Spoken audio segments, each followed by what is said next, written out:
Guys আমার গলায় spring লাগানো, মা যেই আয়নার দিকে ঘোরাচ্ছে সেই আমার মুখ অন্যদিকে ঘুরে যাচ্ছে।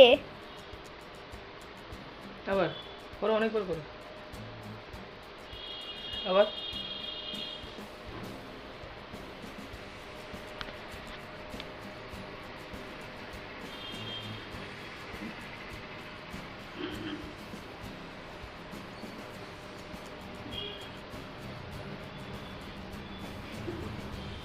করতে থাকো, করতে থাকো।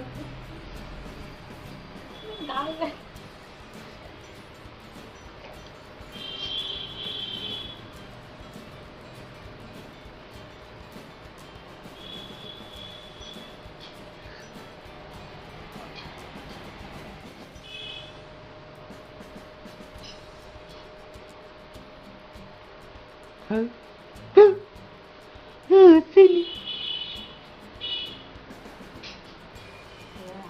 এবার না, এবার ক্যামেরা দেখে বলে মাথা ঘুরছে না আর বেঁধে যাচ্ছে। হ্যাঁ কষ্ট হয়ে গেছে তোমার ঘোরা।